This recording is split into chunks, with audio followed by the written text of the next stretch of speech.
जय राधा माधवा कुंज विहारी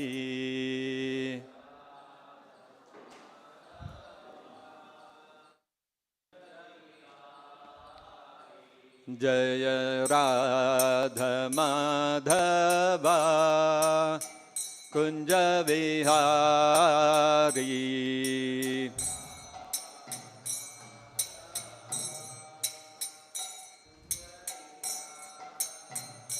जय गोपी जन वल्लभा गिरिवरधारी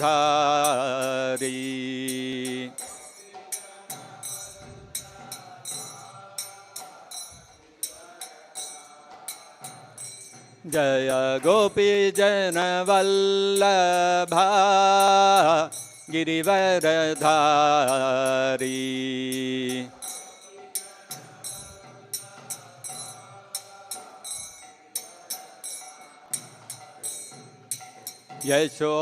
यशोदनंदन व्रज जन रंजना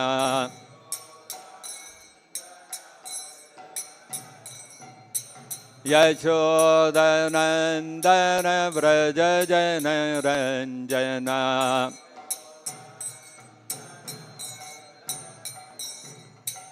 यमुना तीरा वनचारी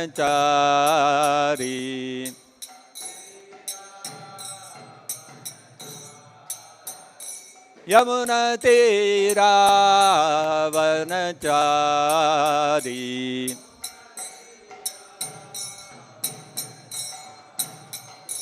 जय राधा माधवा कुंज विहारी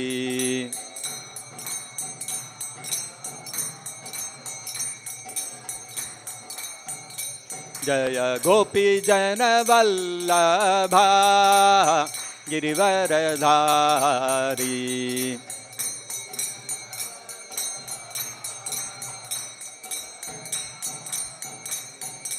यशोदनंदन व्रज जन रंजना यमुना तीरा वनचारी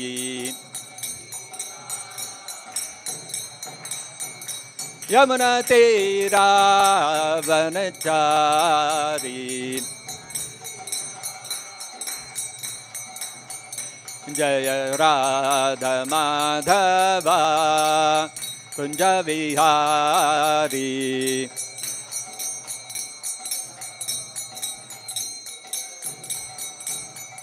जय राधा माधवा कुंज विहारी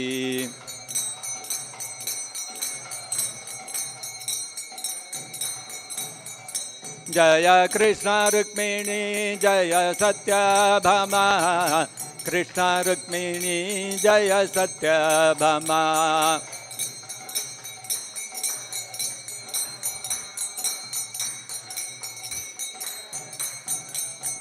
जय गौरनिताय जय गौरनिताय गौरनिताय जय गौरनिताय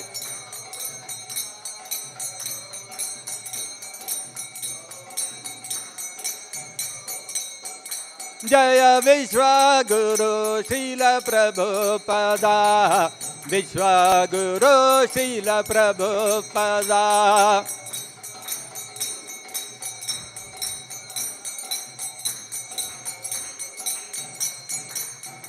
जय जय Prabhupada Prabhupada Prabhupada Prabhupada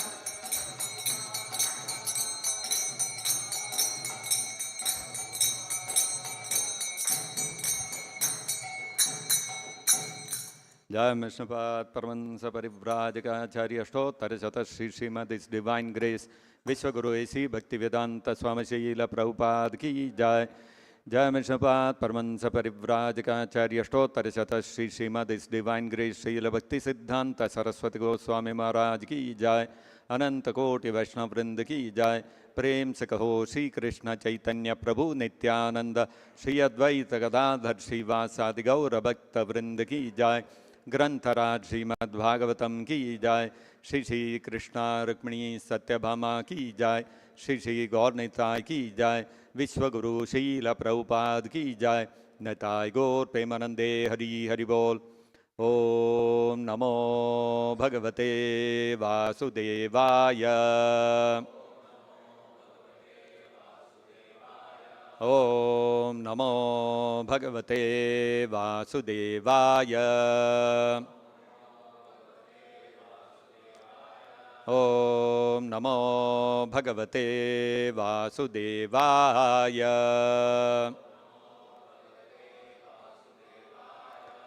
Reading from Srimad Bhagavatam, Canto 1, Chapter 7, The Son of Drona Punished. Text number 46. Tat dharmajna mahabhaga. Tad dharmajna mahabhaga. Tad dharmajna mahabhaga. Bhavadbhihi gauravam कुलम भवद्भिर्गौरवं कुलम भवद्भिर्गौरवं कुलम वृजिनं न अर्हति प्राप्त वृजिनं नार्हति प्राप्त वृजिनं नार्हति प्राप्त पूज्यं वन्द्यं अभीक्ष्णशः पूज्यं वन्द्यम् अभीक्ष्णशः पूज्यं वन्द्यम् अभीक्ष्णशः तद्धर्मज्ञ महाभागा भवद्भिर्गौरवं कुलं वृजिनं नार्हति प्राप्तम् पूज्यं वन्द्यम् अभीक्ष्णशः तद्धर्मज्ञ महाभागा भवद्भिर्गौरवं कुलं वृजिनं नार्हति प्राप्तम् पूज्यं वन्द्यम् अभीक्ष्णशः तद्धर्मज्ञ महाभागा भवद्भिर्गौरवं कुलं वृजिनं नार्हति प्राप्तम् पूज्यं वन्द्यम् अभीक्ष्णशः तद्धर्मज्ञ महाभागा भवद्भिर्गौरवं कुलं वृजिनं नार्हति प्राप्तुं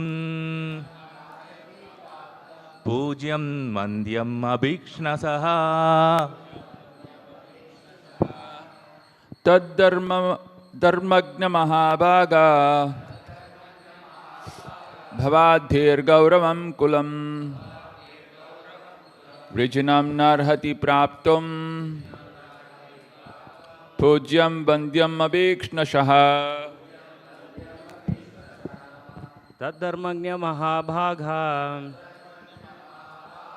भवद्भिर्गौरवं कुलं वृजिनं नार्हति प्राप्तुं नार्हति पूज्यं वन्द्यम् अभीक्ष्णशः तद्धर्मज्ञं महाभागा भवद्भिर्गौरवं कुलं वृजिनं नार्हति प्राप्तुं पूज्यं वन्द्यम् अभीक्ष्णशः तद्धर्मज्ञ महाभागा भवद्भिर्गौरवं कुलं वृजिनं नार्हति प्राप्तं पूज्यं वन्द्यम् अभीक्ष्णशः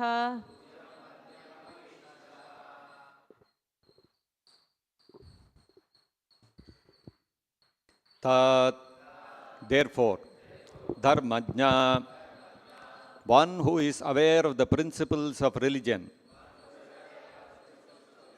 Mahabhaga, the most fortunate, Bhavadbhihi, by your good self, Gauravam, glorified, Kulam, the family, Vrijinam, that which is painful, Na, not, Arhati, thus deserved, Praptam, for obtaining, Pujyam, the worshipable, Vandyam, respectable, Abhikshnashaha, constantly. Translation and purport by His Divine Grace, Srila Prabhupada. O most fortunate one who knows the principles of religion, it is not good for you to cause grief to glorious family members who are always respectable and worshipful. Kindly repeat. O most fortunate one who knows the principles of religion, it is not good for you to cause grief to glorious family members who are always respectable and worshipful. Purport by Srila Prabhupada. A slight insult for a respectable family is sufficient to invoke grief. Therefore, a cultured man should always be careful in dealing with worshipful family members. Thus ends the Bhaktivedanta purport. Om Ajnana Timirandhasya Jnananjana Shalakaya Chakshurunmilitam Yena Tasmai Shri Gurave Namaha Namavom Vishnupadaya Krishna Preshtaya Bhutale Srimate Bhaktivedanta Swaminiti Namine Namaste Saraswate Deve Gauravani Pracharine Nirvishesha Shunyavadi Paschatya Deshatarine Jaya Shri Krishna Chaitanya Prabhu Nityananda Shri Advaita Gadadhara Shri Vasadi Gaura Bhakta Vrinda Hare Krishna, Krishna Krishna, Hare Hare, Hare Rama, Rama Rama, Hare Hare. Mukam karoti vachalam, pangum langhayate girim, tat kripatamaham mande, Shri Gurum Deenataranam. 5,000 years ago, when Lord Krishna had appeared on this earth, he was ruling over Dwaraka as the prince, under Ugrasena as the king. And as royal family members, every day the Yadava kingdom, they would assemble in the court, presided by Ugrasena, and all the other Yadava family members, they would sit and they would discuss various matters relating to the ruling of the kingdom. Not like modern day parliament, you will see live telecast, fighting, bickering, not like that. Things are, especially in the presence of Krishna, there are no issues like that, but every day the Yadavas would come and assemble because all of them wanted to see the lotus face of Krishna. So it's an excuse for them that parliament is there, let's go. So one day, all the Yadava kings, they were all sitting in the assembly in the royal palace. One messenger came to the assembly. Those days, there was no email, there was no Facebook, WhatsApp and all those kind of things by which you can send a message across. You had to send a person carrying a physical letter, or the person comes and narrates the message. That used to be the system. So one day one messenger came to the assembly, and the messenger told everyone that I have been sent by the king of Karusha. Karusha Pradesha is somewhere around modern day Madhya Pradesh, approximately. So the king of Karusha has sent me. I come carrying his message. What is the message? My master, my king, has conveyed that he is the original Vasudeva. And he has descended in the form of King Paundraka to show unlimited mercy upon all the fallen conditioned souls and to deliver them. And you, Yadava Krishna, you have falsely taken the position of Vasudeva, and you have wrongly taken control of the disc, conch, club, and lotus flower, which are actually my symbols. So you have wrongly taken them, and you are now declared yourself to be Vasudeva. So better you surrender yourself unto me, come and fall at my feet and hand over all my instruments. Otherwise, you will have to face me in battle, and then it will be very bad for you. So Krishna and all Ugrasena and all the Yadavas heard this. They couldn't control themselves. They started laughing. Laughing. They could not, pain in the stomach. That much they laughed. Who is this fellow who has come, who is claiming to be Vasudeva himself? So finally, after everybody stopped laughing, Krishna also had a good laugh. Then he told the messenger, please go and tell your master that I am declaring that I will not surrender unto him.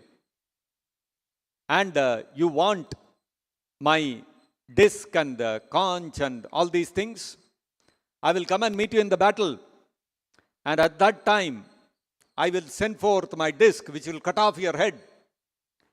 And you are asking me to surrender to you. At that time, your body will be surrendered to all the vultures and eagles and dogs. They will feast on your body. That's what is going to happen. So Krishna told the messenger, go and tell your master, I am coming. So the messenger went back, conveyed this to the king Paundraka. Paundraka was, acha, okay, let him come, I'll teach him a lesson. So at that time, King Paundraka was staying with his friend, the king of Kashi. You know, Kashi, Madhya Pradesh, not very far, close by. And Krishna is in Dwaraka, Gujarat. So these two friends, they both heard the messenger. Oh, Krishna has said like this. Okay, let us wait for him to come. And then Krishna took a small bunch of soldiers and approached Kashi, because the Paundraka was staying there. And when Paundraka and the king of Kashi, when they heard that Krishna has come, immediately they also took their armies and came out. Paundraka had 2 Akshohinis, and Kashi Raja, he also brought 3 Akshohinis, totally 5 Akshohinis. One Akshohini itself is several, if you put together all the horses and the cavalry and the infantry, as well as people on the elephants and all the chariots and all these things, will come into lakhs. So 5 Akshohinis of army and 2 kings. And on this side, Krishna all alone with a few soldiers. Shri Krishna Rukmini Satyabhama ki jai.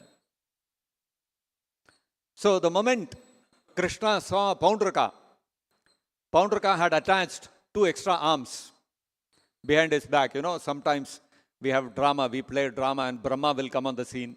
Brahma will have 4 heads, 1 mask with 2 hands here and all those kind of things. So similarly, how in drama a person dresses himself with either 4 heads like Brahma or 4 hands like Narayana or whatever. So like that, this Paundraka had dressed himself with 2 extra fittings behind his back. And he was carrying a fake Sharanga bow. He also had an imitation Kaustuba around his neck. And very beautiful crown and shark-shaped earrings. And Krishna saw this, and Krishna could not control himself. Again, he started laughing. He said, what is this fellow? He's imitating me exactly like, looks like me, but he can make out. All fake arms, fake Sharanga, fake Kaustuba, everything is fake. So Krishna started laughing. And then Krishna told Poundraka, you wanted me to come? No, so I come. Let us start. And so immediately both of them started fighting. And heavy battle, pitched battle from both sides. Arrows are being thrown, spears are being thrown, people are attacking with the soldiers are attacking each other with clubs. And Krishna, effortlessly, Krishna started releasing his arrows, and the Kashi Raja and Poundraka, their armies, left, right and center. The elephants' heads are getting cut off, the horses are getting cut off, the chariots are being broken to pieces, and the entire army of the Kashi Raja and Poundraka were put into full disarray. Then finally, Poundraka was face to face with Krishna, and Krishna said, Poundraka, you wanted my disc? No. Sudarshana, get ready, I am sending it to you. Take it if you can. And Krishna immediately released 2 arrows, broke Poundraka's whole chariot into pieces, and then Krishna released the Sudarshana Chakra. Sudarshana Chakra came whizzing, and instead of going and settling on his fake arm, it came and cut off his head. And then Kashi Raja saw, oh, my friend has been killed. Oh, this fellow Krishna, I will show him. And he came in front of Krishna. Krishna released another arrow. The arrow came, cut off Kashi Raja's head and threw it inside the Kashi, fort, so that all the people would come to know that king is over. All the residents of Kashi, they all said, oh, see, our Kashi Raja has killed that fake Krishna, and his head has come and fallen here. Oh, Jai, our king has become victorious. And they all started jumping. Then somebody said, hey, wait a minute, that doesn't look like Krishna, that looks like our Kashi Raja. Then they realized, our own king has been killed. And so Krishna then took his army and went back. So this is a wonderful Leela which is described in the Srimad Bhagavatam. So in the Srimad Bhagavatam, in another instance, if you see, around the 6th canto of the Srimad Bhagavatam, Yudhishthir Maharaj, after performing the Rajasuya Yajna, he had a discussion with Narada Muni. Why? Because during the Rajasuya Yajna, Krishna had vanquished Shishupala. And when Shishupala's head was cut off by the Sudarshana Chakra, in front of the entire assembly, everybody could see the spirit soul coming as a spark out of Shishupala's body, and in front of everyone's eyes, that spark of the spirit soul of Shishupala went and merged in the body of Krishna. So this was very amazing, because after all, Shishupala was very inimical towards Krishna. It is said that small kids, when they are growing up, about 2 years, 3 years old, they start talking. And when they start talking, initially their speech is not very intelligible. It is not very clear. Slowly, as they keep growing, the speech becomes more and more clear. That's how it is. So it is said that Shishupala, in his childhood, when he was not even able to speak properly, at that age, just beginning to speak, from that age he started blaspheming Krishna, calling Krishna all bad names, ill names, all that. From that age, Shishupala had been offending Krishna. So you can imagine the kind of envy and offensive attitude that Shishupala had. And at the end, when he got punished, what happened? He went and merged into Krishna. How is this possible? He should have been cast into hell, life after life, never, no salvation for him. But he attained salvation. What great jnanis, yogis, they are all aspiring, they are all striving, undergoing great tapasya to achieve that liberation. Shishupala obtained it. How? Simply by blaspheming Krishna. So Yudhishthira Maharaj became quite bewildered. He said, this is very amazing. How is this possible? You look at a king like Vena. Vena also was an atheist. He never surrendered to Krishna. But what was the result he got? He was condemned to hell. He never got liberation. But look at Shishupala, how he got liberation. So, in this context, Yudhishthira Maharaj started speaking to Narada Muni. And so, then Narada Muni started relating various things. And that talk between Yudhishthira Maharaj and Narada Muni spilled over into the 7th canto also, where Narada Muni spoke about Prahlad Maharaj also. So, during those discussions, various things were explained by Narada Muni, and after hearing a lot of things, and in between Yudhishthira Maharaj was asking different questions, and accordingly Narada Muni was also responding. Then finally Yudhishthira Maharaj started asking Narada Muni how to perform devotional service, what are the rules we should follow, and things like that. And then Narada Muni started explaining to him how devotional service is performed. During that, in the 16th chapter of the 7th canto of the Srimad Bhagavatam, Narada Muni mentioned two verses, verses 26 and 27. These two are very important verses, at least in our group. All our devotees should know these two verses. And the purport is so beautiful by Srila Prabhupada for these two verses. So in the first verse, Narada Muni said that Yasya Sakshat Bhagavati, Yasya Sakshat Bhagavati Jnana Deepa Prade Gurav. So, Narada Muni is telling about how devotional service is performed. How is devotional service performed? Krishna said in the Bhagavad Gita, Sarva Dharman Parityajya Mamekam Sharanam Raja, Aham Tvam Sarva Papebhyo Mokshayishyami Ma Shutaha. You come and surrender unto me, I will deliver you from all your sinful reactions. That's what Krishna has said. Now the question is, how will we surrender to Krishna? I am ready to surrender, but how do I surrender? We should know how to surrender also, no? Therefore, for that, we have to approach a bona fide spiritual master.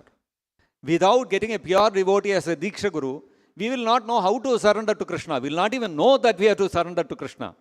All of us, how did we learn that we have to surrender to Krishna? How did we learn that Sarva Dharman Parityajya is the final, ultimate instruction of Krishna?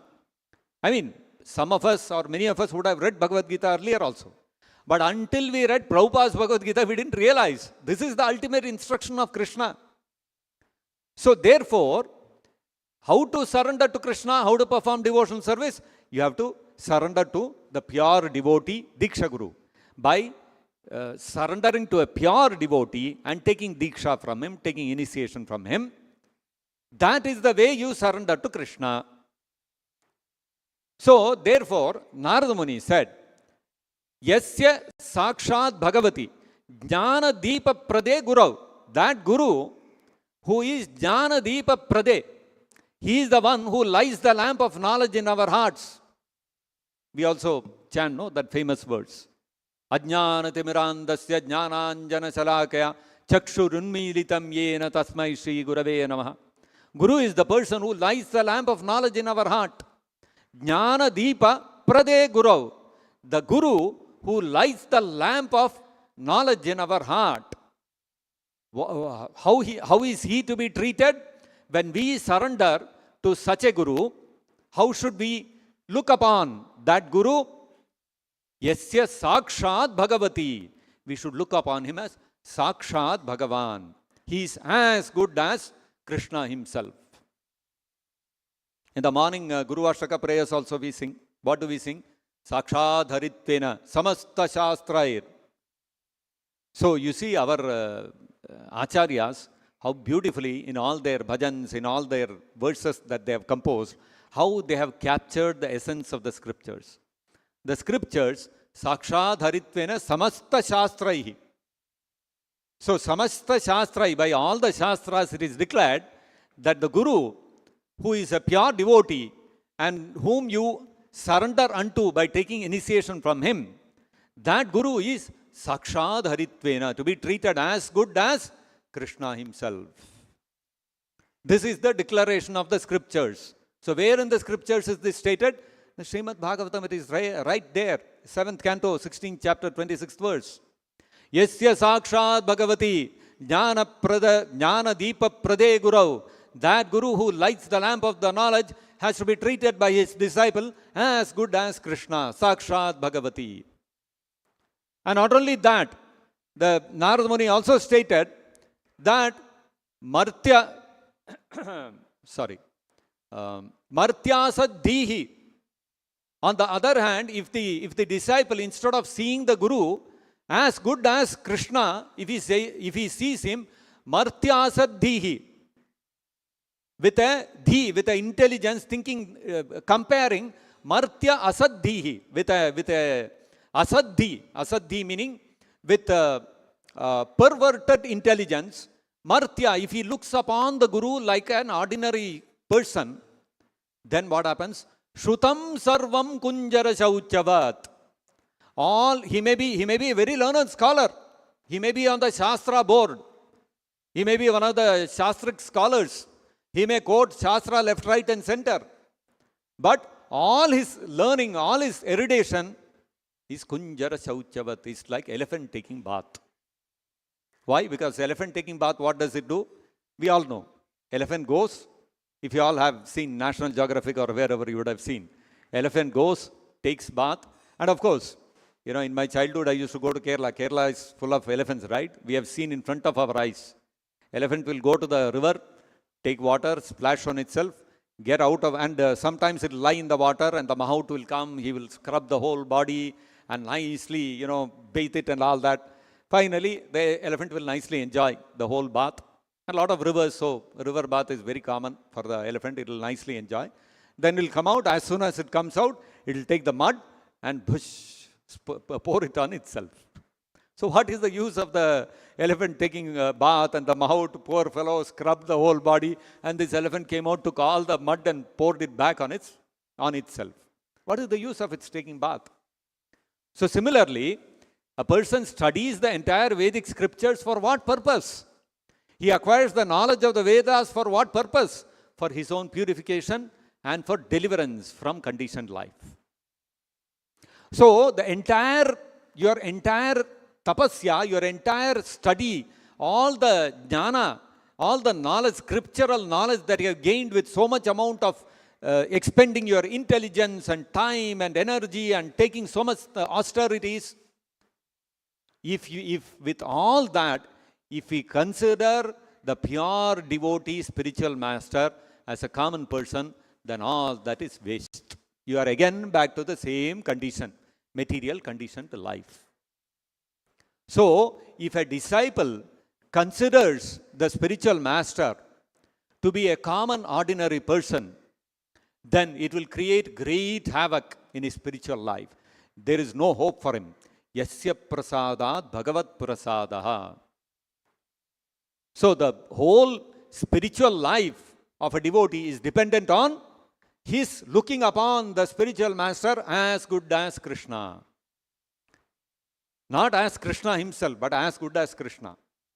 The Guru is the Sevaka Bhagavan and Krishna is the Savior Bhagavan. Krishna is Savior Bhagavan. He is the one who is worthy of serving. And the Guru is the person who serves that Krishna. And he represents Krishna. Therefore, he is Sevaka Bhagavan. So, he is the representative. When a person represents Krishna, he is to be treated with the same respect as you will give to Krishna. If you disrespect him, it is equal to disrespecting Krishna. Prabhupada used to give the wonderful example of the Viceroy. In the British times, there used to be Viceroy, because the Queen of England or the King of England was sitting in England. And here in India, who will rule over the king? The King or Queen of England is not coming and ruling over India. The King or Queen of England is not sitting in India. He or she is sitting in England, but ruling over India. How? The King or Queen of England would appoint a Viceroy. The Viceroy will come and sit in India. And when all the different princely states were there in India, they have to pay the taxes. They'll come and pay the taxes to the Viceroy. They don't have to go to London. They'll pay the taxes to Viceroy. And when they come to pay the taxes to the Viceroy, they cannot come empty-handed. They'll bring some gifts, some expensive gifts. And they will present it to the Viceroy. And what the Viceroy will do, he will accept all the gifts. And when the Viceroy accepts the gifts don't go to his house. They go to a state treasury. All of the gifts are kept as gifts to the King or the Queen of England. So you see, all the princes, they are coming and honoring the Viceroy. Suppose the King or Queen of England had come, whatever gifts they would whatever gifts they would give, like that they would come and give to the Viceroy. But the Viceroy is accepting everything, but it's not going to him. It is going to the king or the queen. Similarly, the spiritual master is the wise Lord. Prabhupada uses this term, wise Lord. Krishna is the supreme Lord. And a pure devotee like Prabhupada, he is the wise Lord. And so an acharya or a guru like Prabhupada, when he receives the worship from his disciples, we do Guru Puja every day. When we do Aarti in the altar, we offer agarbatti, lamp, everything we offer to Prabhupada first. When we have to offer bhoga, we bring all the different plates of bhoga, many varieties of food, we bring it to the altar, we offer to Prabhupada. You see, we offer everything to the Guru, to the Acharya. But because the Acharya, Guru is wise Lord, he is representing Krishna, he accepts whatever is being offered and that will go to Krishna. The Guru doesn't enjoy things himself. We cannot offer directly to Krishna. We cannot offer the bhoga to Krishna directly. We cannot offer the agarbatti to Krishna directly. We cannot offer the flowers to Krishna directly. We offer to Prabhupada. And when we offer to Prabhupada, what happens? It goes all the way to Krishna. Because Prabhupada is the wise Lord. He is representing Krishna. Therefore, as our Diksha Guru, whatever we offer to him, it goes to Krishna. This is the principle. Now, if some disciple thinks, Martya Saddhihi, out of perverted intelligence, he thinks, no, Guru is a Jiva. How can you offer something to the Jiva, something which is offered to the Jiva, you cannot offer to Krishna? That's a correct thing, isn't it? When we bring the bhoga plate to offer to Krishna, we cover it and bring. Why? Because no bird should see, no other human being should see, nobody should set their eyes on that food. It should be seen only by Krishna. So that's how we bring it. Something which is even seen by an ordinary jiva is not fit to be offered to Krishna, bhoga. Similarly, suppose there is a lamp. We cannot take the lamp, take it, honor it ourselves and then offer to Krishna. No, it's an offense. So something which has been already offered to someone, you cannot offer to Krishna. Right? So, they give this argument to say that something which is offered to a jiva, you cannot offer to Krishna.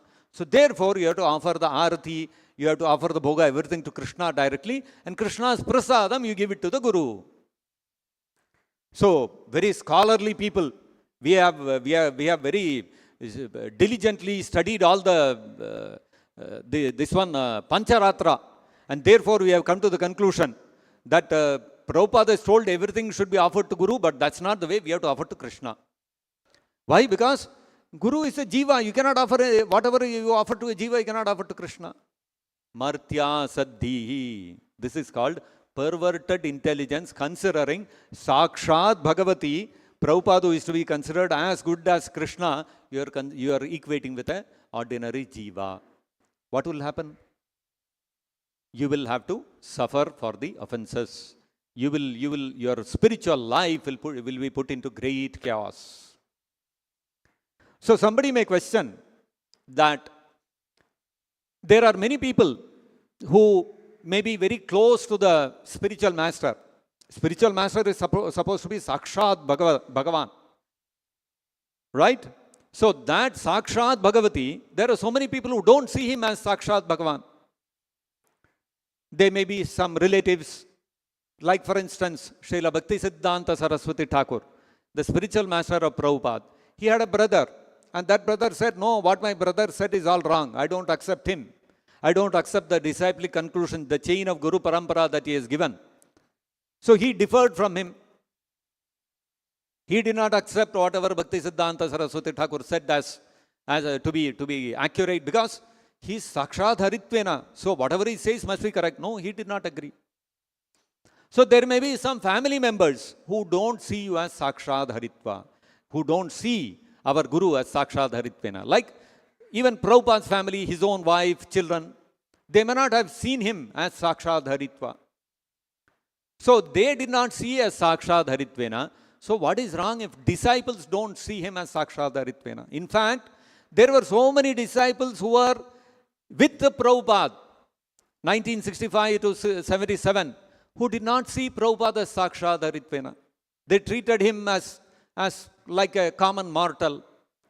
So what is wrong if a disciple sees the Guru not as Sakshat Haritvena, but as a common human being? But okay, he's a good devotee, a great devotee. What is wrong? Narada Muni explained that in the next verse, in the 27th verse. Narada Muni gave the example of Krishna himself. He said, Yesha vai Sakshat Bhagavan Pradhana Purusheshwaraha. This Krishna, Yesha, this Krishna, Sakshat Bhagavan, he is directly the Supreme Personality of Godhead. Pradhana Purusha Ishwaraha, he is the Ishwara of Pradhana as well as the Ishwara of all Purushas. Pradhana refers to this material manifestation, because the material manifestation comes from Pradhana. Pradhana is the unmanifest material energy, and this whole manifestation, all the material universes come from Pradhana. So who is the Ishvara, who is the controller of Pradhana, meaning the controller of the entire material manifestation? It is Krishna. And not only that, he is Purusha Ishvara. He is the controller of all the Purushas also. Meaning, he is in one understanding is, all the Purushas means refers to all the Vishnu Rupas. Mahavishnu, Garbhodakasaya Vishnu, and Kshirodakasaya Vishnu, Paramatma, they are all forms of Vishnu, they are called Purusha avatars. So Krishna is the Purusha Ishvara, is the controller of all the Vishnu forms. Another way to look at it is, the living entity is also called Purusha. Actually speaking, in the 7th chapter of the Bhagavad Gita, Krishna, what does Krishna says? Bhumi rapo analo vayu kham mano buddhirevacha ahankari itiyam me binna prakriti rashtada. This material energy comprises his separated energy, binna prakritihi. His separated energy, his separated prakriti, consisting of earth, water, fire, air, mind, intelligence, ego.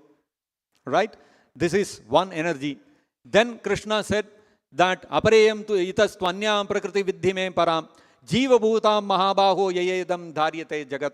All the living entities, they are also my prakriti, but they are para prakriti. They are a superior energy of mine. Krishna said.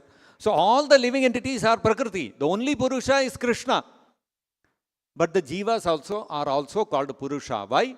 Because they are imitation Purushas. They are imitating Krishna as the enjoyer. They want to enjoy. They want to imitate the position of the Purusha. So the living entities are also called Purusha. When the living entity is called Purusha, it means it's being referred to as imitation Purusha. So all Purusha Ishvara. Krishna is the Ishvara, controller of all the imitation Purushas also. Meaning all the living entities. All the living entities are actually Prakriti.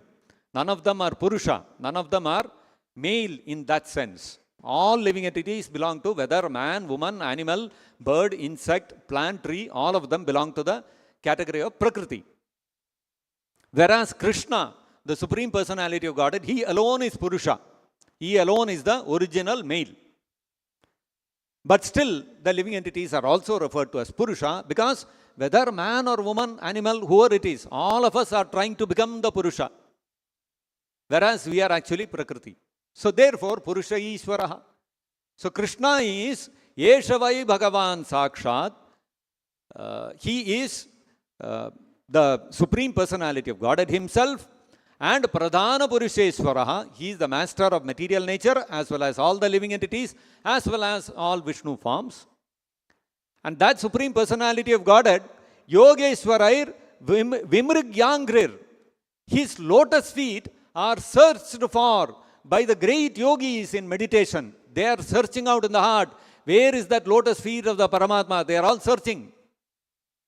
Even the Jnanis, they are also searching for Krishna within the pages of the Vedas. So all the yogis are searching where is the Supreme Personality of Godhead. Tam loko yam manyate naram. But there are people in this world who consider Krishna as an ordinary mortal. The brilliant example of this is the king of Karusha, Paundraka. He thought this Krishna is some ordinary human being who has taken the falsely he is claiming to be Vasudeva Krishna. And there are many people like that. Even Krishna's own relatives, his own maternal uncle, Mama, Kamsa, he thought Krishna is somebody whom he can kill. You see, his own relative, his own Mama, very close relative, mother's brother, He is thinking Krishna is an ordinary mortal. So Narada Muni said, although so many people like Poundraka, Kamsa, all these people might have considered that Krishna is an ordinary mortal, does that make Krishna ordinary? No. Krishna remains what he is. He is the glorious Supreme Personality of Godhead who is searched for constantly by all the yogis within their hearts as well as the pages of the Vedas. And he is the supreme controller of even Vishnu, not only all living entities, including Vishnu. And he is the controller of the entire material energy also. That position of Krishna is not diminished just because somebody thinks that Krishna is an ordinary person.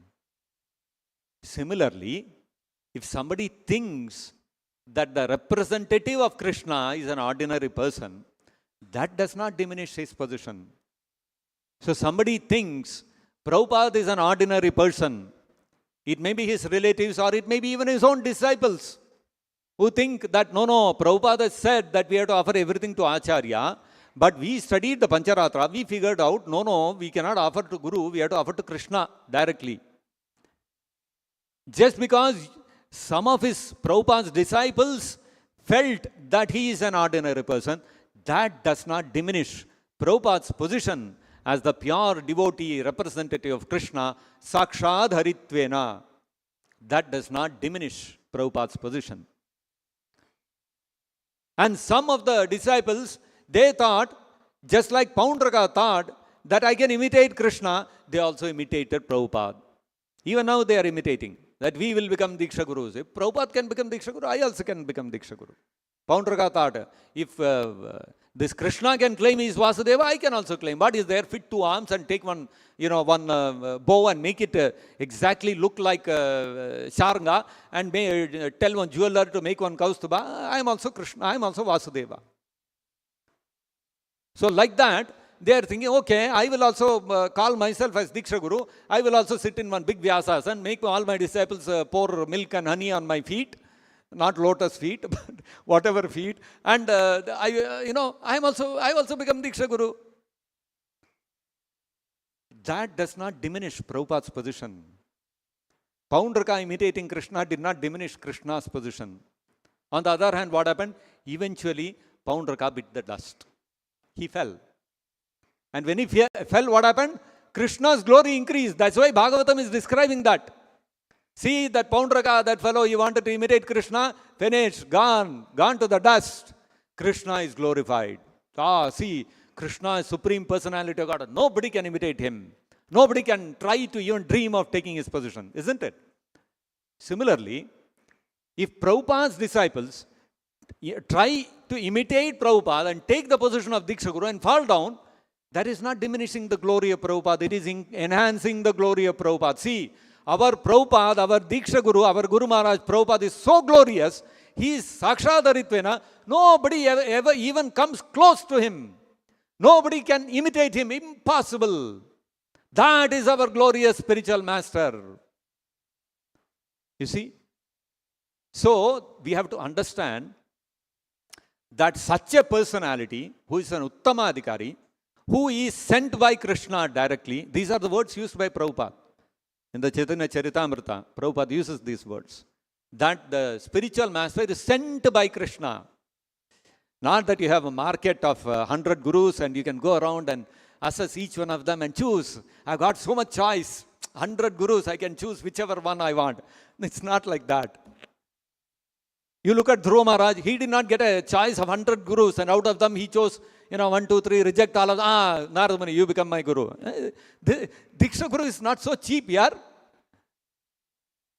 When Krishna saw that Dhruva Maharaj is sincerely searching for a guru, Krishna sent Narada Muni to him. Like that, all of us actually, some sincere seeking was there in our heart. Therefore, we got Prabhupada's books in our hand. So Krishna sent Prabhupada as our spiritual master in our lives. But foolishly, some devotees end up thinking, no. I read Prabhupada books. Prabhupada revealed transcendental knowledge in my heart, but I need a choice of 100 gurus from whom I can choose one of them. This is utter foolishness. Krishna has already sent spiritual master into your life. Krishna has chosen and sent Prabhupada. Accept him over. And worship him as Sakshat Haritvena. Whatever Prabhupada says is Shastra. That is the meaning of Sakshat Haritvena. Whatever Krishna says becomes Shastra. When Krishna says, Sarva Dharman Parityajya Mamekam Sharanam Vraja, right? Krishna said, is that Shastra or not? It is Shastra, no? Any other Upanishads you take, Vedanta Sutras you take, is that verse there? That Sarva Dharman Parityajya Mamekam Sharanam Vraja Ham Tvam Sarva Papebhyo Mokshayishyami Mashucha. Is that verse there in any other part of the Upanishads or Vedanta Sutras or any other Puranas? It's not there. So how did it become Shastra? Because it is spoken by Krishna. Similarly, Sakshat Haritvena means what? The spiritual master is as good as Krishna. Whatever he speaks becomes Shastra.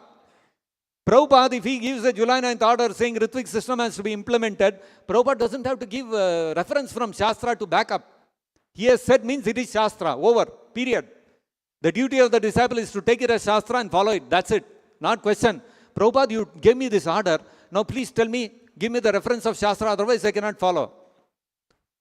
Martya Asadhihi. That is called Asad Martyadhi. Perverted, contaminated intelligence considering Prabhupada is ordinary person. So, that is why Draupadi is saying in today's words, Pujyam Mandyam Abhikshnashaha. Such personalities are Pujyam Mandyam Abhikshnashaha. They are worshipable and respectful constantly. So somebody may say, no, these gurus, Diksha gurus, they are there. We have to Pujyam Mandyam Abhikshnashaha. We have to worship them as Sakshat Haritvena. They are saying that they are gurus. How can we go against them? If they are saying it must be true, no. No, sir. Look at what she is doing, what Draupadi is doing. Arjuna and Krishna determined that Abhimanyu was no longer to be respected as a Brahmana. He has acted as a Brahma Bandhu. He has not acted like a Brahmana. So they bound him and brought him. They used their discrimination.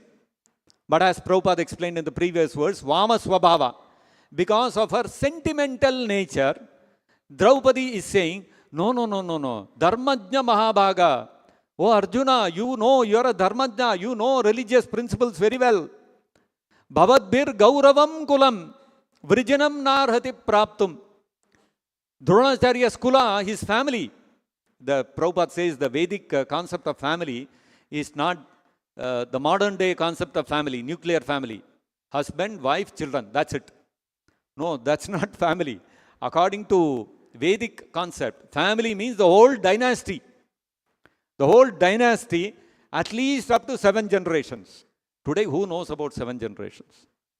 I know about who was my father's grandfather. That is my great-grandfather, I know up to that. 3 generations before me, I know. Beyond that, I don't know. How many of us in the modern day world know our great-grandfather name, who he was, what is his name? Nobody knows.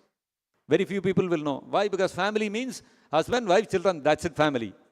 But no, in Vedic times, Kula, family means the whole dynasty. So she is saying, Draupadi is saying, Bhavadbir Gauravam Kulam Vrijinam Narhati Praptum. Dronacharya's Kula, his whole dynasty is so glorious. He is a great Brahmana and his father was a great Rishi, says so. We should not disrespect his son, because that is equal to disrespecting the entire family, the entire dynasty. So she is not considering that no, he has Ashwathama has not acted in a way befitting his position as the son of Dronacharya. He is no more qualified. He has disqualified himself.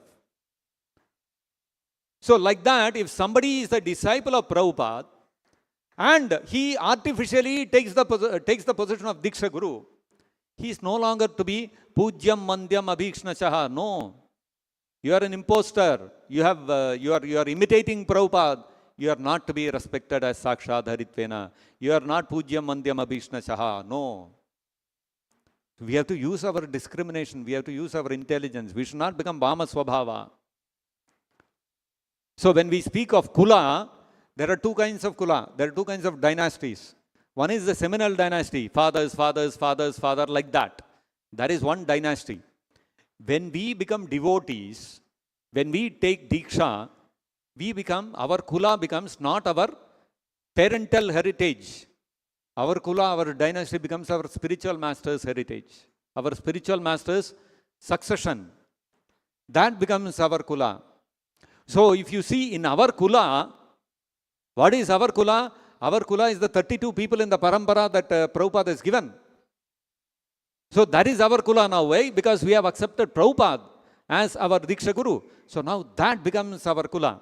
And if you see our entire Kula, all the Diksha Gurus are worshipped as Sakshad Haritvena. They are all Uttamadikaris.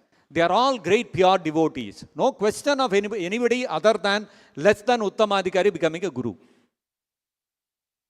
So how can, when a person artificially, a conditioned soul, artificially, a disciple of Prabhupada, artificially takes up the position of Diksha Guru, what is he doing? He is Vrijinam Narhati Praptum. Vrijinam. He is bringing great disrepute to the Kula, to the whole disciplic succession, to our dynasty. Our dynasty is our disciplic succession, our Guru Parampara. Therefore, we should not make that mistake of Vrijinam Narhati Praptum. Our Guru Parampara is so glorious. Look at the exalted people in our Parampara. Chaitanya Mahaprabhu, he appeared in our Parampara. Krishna, he is the person who originated our Parampara. Brahma, Madhvacharya, Vyasadeva, what are the personalities in our Parampara? When you look at what Draupadi is saying, even Dronacharya, okay, he is also a great respectable personality, but not on the level of Narada Muni and Vyasadeva and such personalities. So, even a respectable Brahmana like Dronacharya, even his dynasty should not be disrespected. That's what Prabhupada is saying. A slight insult for a respectable family is sufficient to invoke grief. Therefore, a cultured man should always be careful in dealing with worshipful family members. So we are dealing with our Kula, which is stemming from Krishna to Brahma, Brahma to Narada Muni to Vyasadeva to Madhvacharya, like that coming down to Mahaprabhu, coming to Madhavendra Puri, Ishwara Puri, Mahaprabhu, from there the Shad Goswamis, and like that it is coming down to Jagannath Das Babaji Maharaj, then to Srila Bhaktivinoda Thakur, then to Srila Gaur Kishore Das Babaji Maharaj, then to Srila Bhakti Siddhanta Saraswati Thakur, and finally Srila Prabhupada. Such a glorious Kula we have now got attached to. This is our Kula now. And how can we bring grief to such a glorious Kula by artificially elevating conditioned souls as Diksha Gurus? We have to be very, very careful in dealing with worshipful family members. Even families, ordinary personalities like Dronacharya, even his family has to be dealt with very carefully, so that the respect of the family is not diminished. So we have to keep, these are finer aspects of Vedic tradition and culture. Our Kula is so glorious, so exalted, so respectable. We cannot bring disrepute to that great, glorious Kula of ours, the Guru Parampara, by artificially elevating conditioned souls as Diksha Gurus, who will eventually fall down. And when they fall down, what happens? Like Poundraka, they will all bite the dust.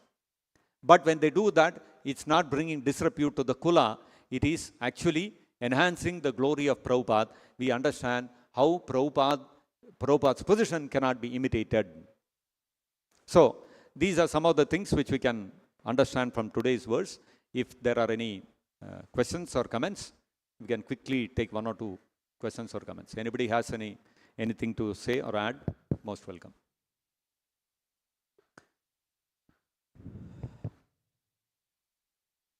So we'll stop here.